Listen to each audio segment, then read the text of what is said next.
What, Russ? Welcome to Hello? part two. We're joined by Peter de Vreitas, the legendary Peter de Vreitas, former manager of various fighters and champions, including Nigel Benn. Before we go to that, Nigel Benn's son and Eubank, can we just finish off on the actual media for that Saudi show? Yeah. The media. I know we've covered this before, but not as in depth.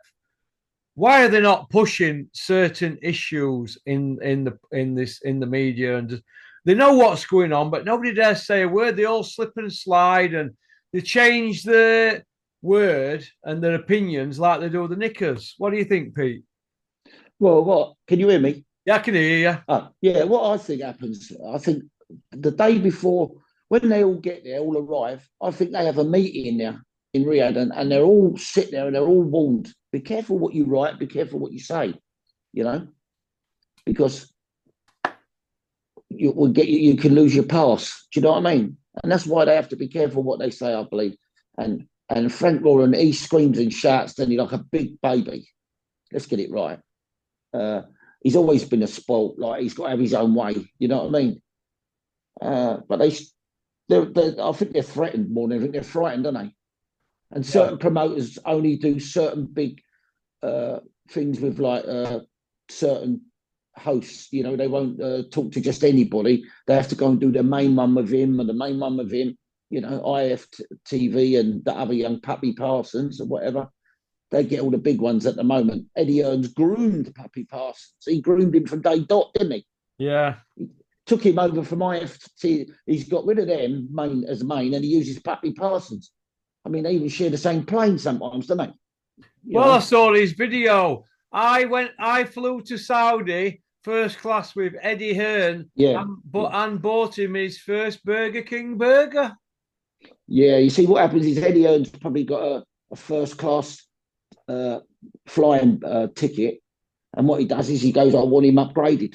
I used to do it to Nigel. Nigel used to get a first class ticket, and he used to go, "Look, I want me manager upgraded from normal." They go, "Yeah, no problem, Mr. Ben, no problem. There's a spare seat," and boom, straight I was done first class. I've done it many a time to America. Yeah, So that's that's how how it it goes works. down, is it, Pete? Yeah, yeah, that's how it works.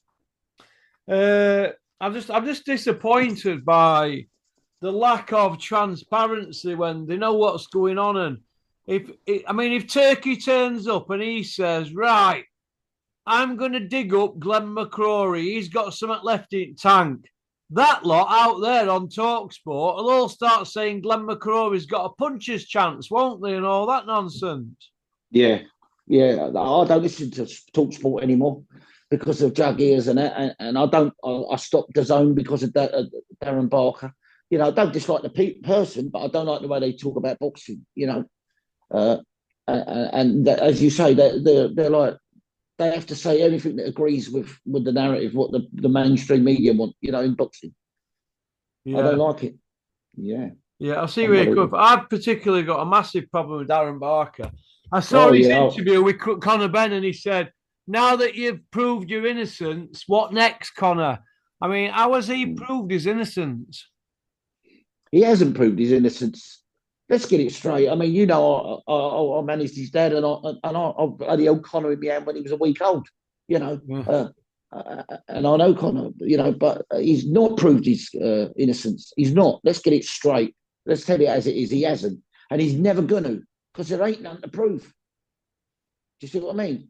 There's no dossier. Them promoters, them black doctors, and all that, they're all rigged.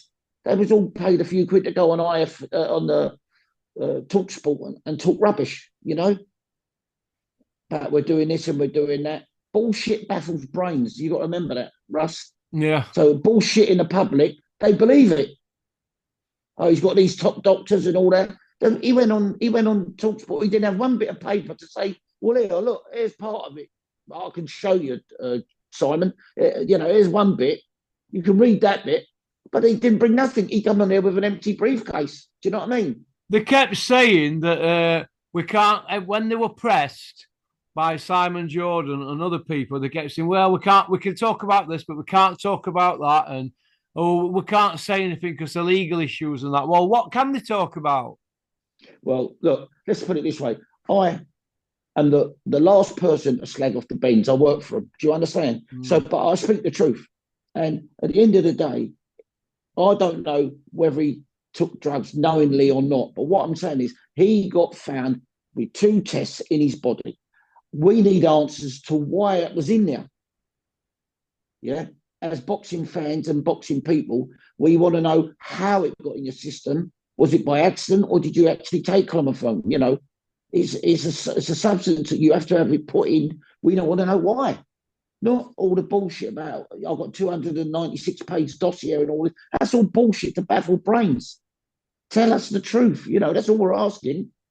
But now, since it's happened to him, everybody else is saying, right, under the table, you can't say nothing. You can't talk about it. That's the way out now. And it's the new growing trend when they get pulled in now. I mean, look at Dennis McCann. We can't talk about it. We haven't heard a thing by the people. You know why? He's Frank Warren has told all the reporters, you say anything about it or build it up, I'm taking your pass off you. You cannot come into none of my shows or Riyadh or anything. So, of course, they've not mentioned it. But when it was Conor Benn at first, they went on for every day for a year, didn't they? Yeah. 2 years. 2 years they run on it every day. Yeah, but now, obviously now that it's worn off, but Dennis McCann, have you heard anything? Have you heard one? Have you seen one podcast on it? No. Not one. Not one. Because it's a Frank Warren, see? Yeah, nobody dare say anything because Frank loved all that banning people, didn't he, and that. Listen, it speaks for itself, doesn't it? It's self-explanatory. They've all been threatened. It's all there for the world to see. It's self-explanatory. Frank Warren has put the cosh on them. Don't you dare say anything about Dennis McCann or else you lose your pass. That's it. It's a fact. You can see you don't have to fucking be a magician, do you? No. It's in front of us. You know? It's what I'm saying. It's all rigged. You know? All the boxing is rigged, mate. Yeah, I see where you're coming from. Right then, I don't know where to start with this, but they had a press conference and Eubank and Benn stood there. The dads were there, both the dads, and this words were said, and he's put his hand in his pocket, pulled an egg out, and slapped it straight in his face. What did you think to that? Was it staged? I think it was. I'll tell you how I thought it was staged because just before the egg went in his face, if you look at it again, one of the security come from round the back and he went and stood right next to Conor, ready to put his arms around him. Yeah. And then afterwards, Conor was laughing as he was walking down the corridor. Did you see the interview where he went, "Oh, he slaps like a bitch"? He was laughing. I think it was staged, personally. I really do. Yeah, I think that was staged. Yeah. Because, I mean, if it was real, I mean, Nigel would have done his bollocks. He would have been wanting to start jumping up and down, you know? But he didn't. He was as casual as anything, if you watch it.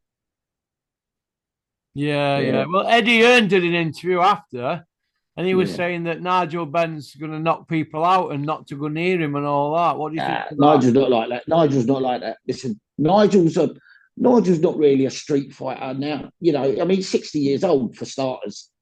So I don't know who he's going to be knocking out because I know he's got a ferocious ring record and all that, but at 60 years old, you can't be rolling around the floor with young 30-odd-year-old geezers. You get smashed. I don't care who you are, you know. How do you see the fight panning out, and how they're going to? How do you see them selling this fight now? Do you think that slap with that eggs took everybody's mind off the drug situation? Of course. This is what I'm saying. I think it's planned. One, to sell more pay-per-views, and two, to take the mind off everything else, you know. And now they just want to get it on no matter what. You understand? And Eubank is paying so much. And I read this morning somewhere that Eubank is supposed to be £5 million in debt. Yeah. So who knows? But you know what they're up to. They've got to do things to try and promote it to get the headlines every day. You know what I mean? Yeah, it's a damned indictment on boxing where they're carrying off like that. It's like WWE now, isn't it? Yeah, but did you notice as well? I couldn't see any board members there. Did you see any board members there? No. You know, a fight of that magnitude, they should have board members there. You think he's got a board license? Who, Conor Benn? Yeah. Well, as I said to you before, he's either been going to get one before the fight, or he's going to use his foreign license and apply for a 24-hour license off the board, and they'll give it to him because they're going to get money off of it, aren't they? Yeah. He will have to be that. He can't step in the British ring unless he's got a British license, whether it's temporary or not. He can't get in a ring without one. No. No, a manager has to apply for a license for him to fight here. Even when they come from abroad, they still have to apply to the board for a license, and they get a 24-hour license. God. I've done that in America as well. I've had to pay $15 for a license to fight that night over there. Have you? Yeah. Well, it's going to be a big show, Tottenham Hotspur's ground.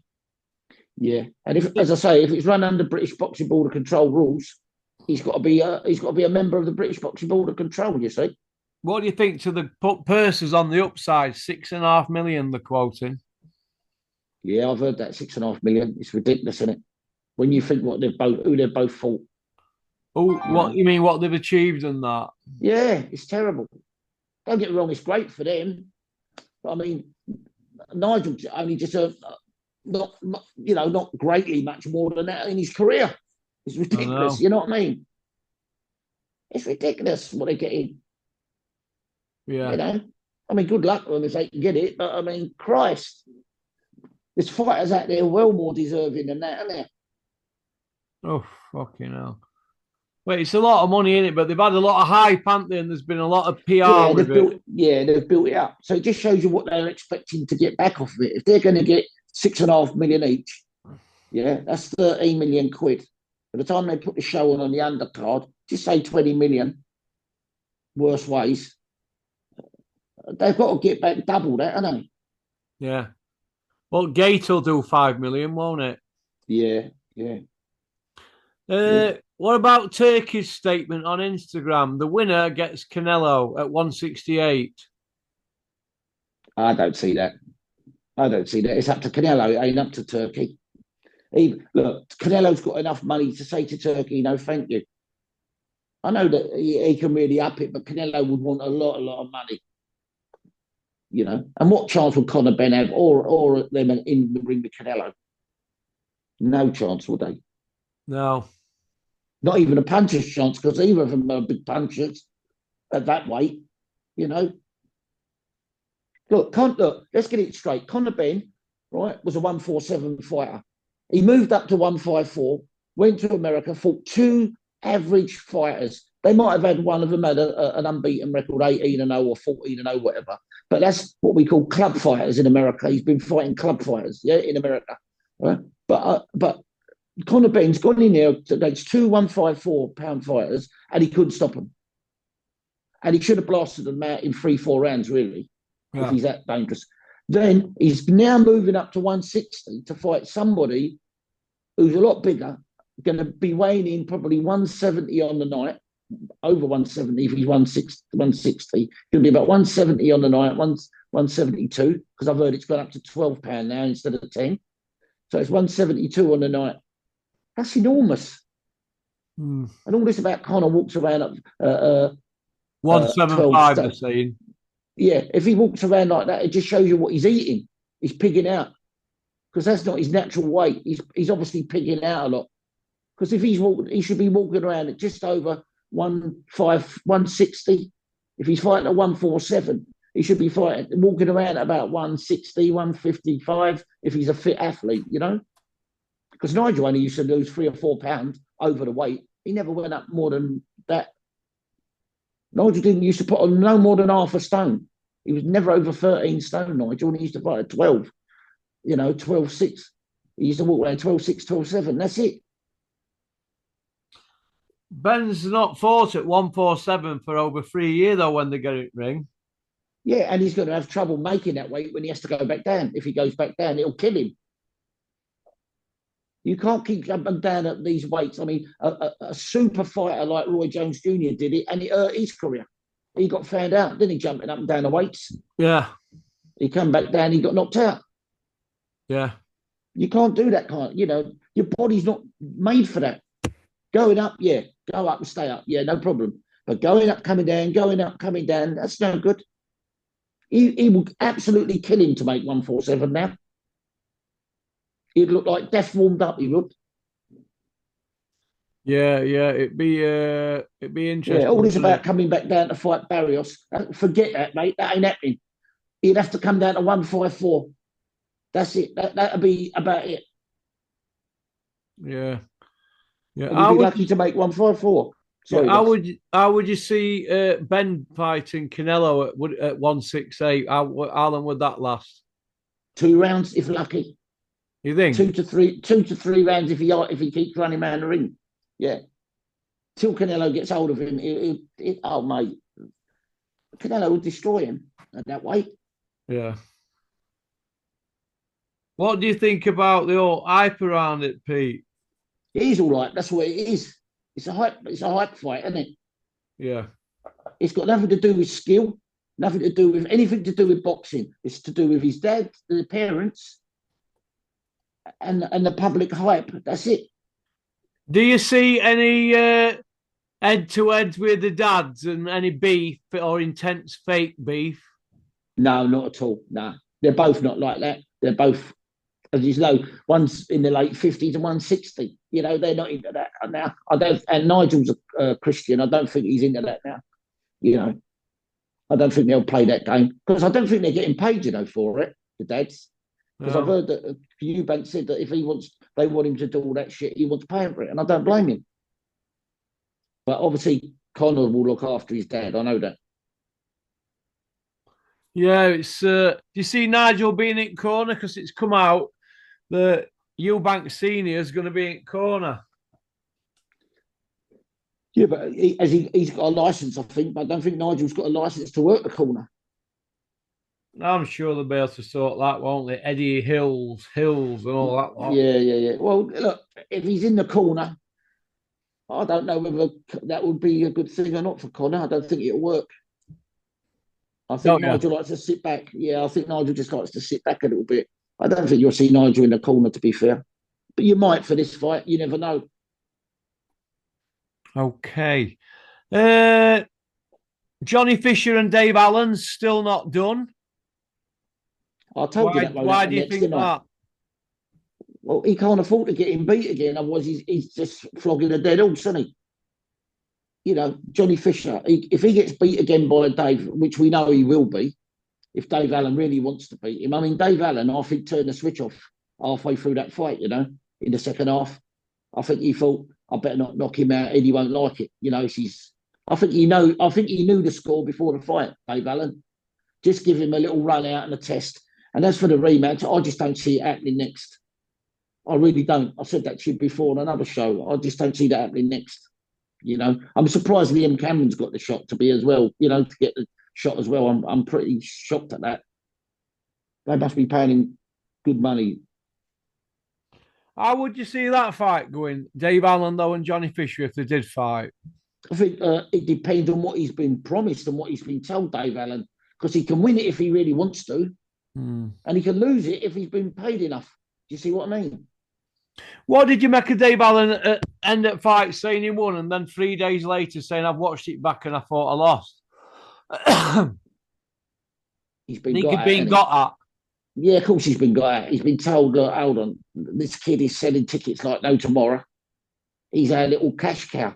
And when I mean cash cow, I mean like having like a little, when you got your cash box at work and you keep cash in it. That's like Eddie's little cash cow, When he fights, he keeps the pie and mash, I think. So I think Eddie's got to Dave, and he can get Dave to do anything he wants. He can get promised things, doesn't he? Because let's be fair, Fisher wouldn't beat Dave Allen. If Dave Allen wants to really win it, I think he could stop him by halfway. I do. Yeah. Dave Allen's too experienced for him. How do you see the Ben Whittaker fight win with Liam Cameron, though? I'm going to be honest with you. I want Liam Cameron to win, but I think Ben Whitaker will beat him. I think he'll outbox him this time. I think you'll see a different Ben Whitaker. But I really do hope I'm wrong, and I really hope that he gets stopped by Cameron. But I don't think he will this time. I think he'll be up ready for it this time. He knows what's in front of him. Because look what he would lose if he lost it. All the promoters wouldn't even look at him again, would they, really, for going forward? I mean, you know? Yeah, Ben Whitaker's got to knock Liam Cameron out to get back in mix with promoters, hasn't he? Yeah, especially in Riyadh. You know? I think he's got all flashy skills, a bit like Pelly Reid, but I don't think he's got any substance. I remember Pelly Reid. That weren't his original name, you know. He had an Irish name, didn't he, before that? Pelly Reid. Yeah. But as for Liam Cameron and Whitaker's, as I say, got the skills and all that. When he meets the big Yanks, he'll come unstuck. But whilst he's in this country, I think he's a little bit too good for these in this country, to be fair. But once he goes over to America or fights the Yanks, I think he'll have a shot, you know? Yeah. Do you see him fighting Yard if Yard gets damaged in his next couple of fights? Maybe down the road, but only when Yard is absolutely shot, which he ain't far from that, in my opinion. Yeah. He's not world level. He's just a tough kid, that's all. His boxing skills are no better than British, are they?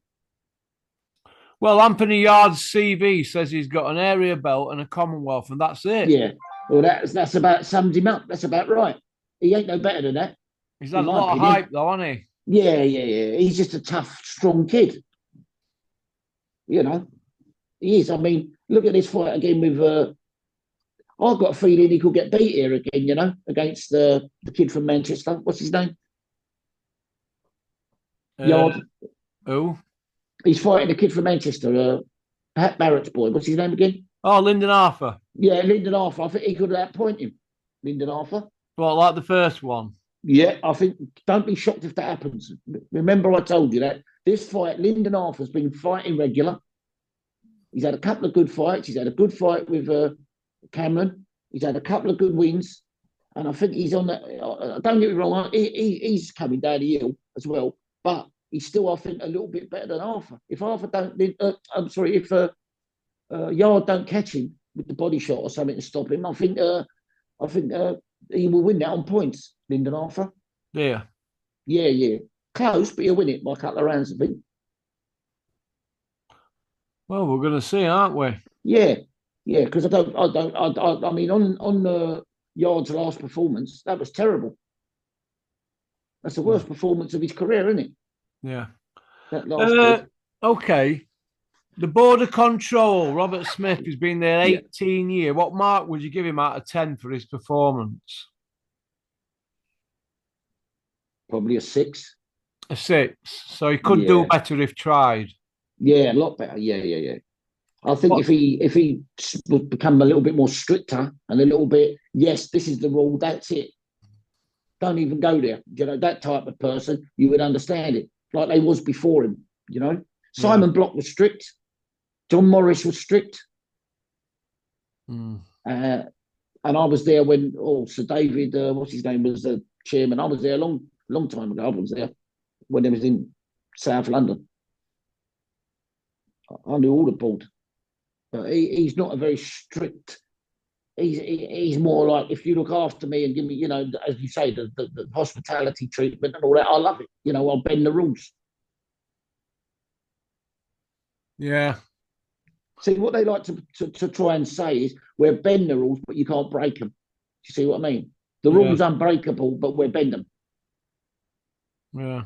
And that's not right. You should go, these are the rules, not moving. You know what I mean? That's why they're called rules. Yeah. Who's your top 5 pound for pound, Pete? What now? In the world, yeah. Oh, now I'd have to go Usyk, Bivol, Rodriguez, Crawford has to go in there, and possibly Berbatov will get in there. Yeah. What about Inoue?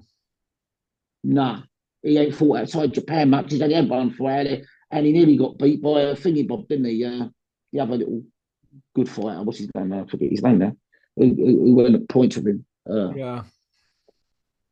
So you've got Usyk the best. Is that because he's fighting guys 3 and 4 stone heavier? No, he's just technically better. He's just technically better than everybody else. Same as Bivol. He's technically better than everybody else. How can he not be number 2, Bivol? Not because he just beat, but everybody he fights, he technically is better than him. And so What is about Usyk. Tyson Like Fury? Crawford. No, Tyson Fury ain't. He's so lucky the era he's been born in. Trust me. I've seen boxing since the 70s, and I've watched all the heavyweights, and I can name tons of them that would destroy him. He's got away with it because he's 6'7", 6'8", whatever he is. He's long and rangy. He don't want to get involved. He's a little bit more sellable than Hughie Fury, but there's not much difference between them. They fight. They don't really want to engage. He lays on the ropes. He grabs them. He leans on them, tires them out. All that old game is smart fighting. But he don't mean to say he's a good boxer. He ain't bad. Don't get me wrong. But I've always said he's no more than European for me.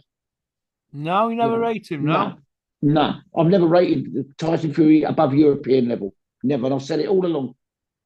Yeah. You think he got people at right time, right fights? Yeah. And look who's around at the time. He's very, very lucky. Same as Anthony Joshua's very, very lucky. Not just him, but not just Fury. Joshua's the same. Yeah.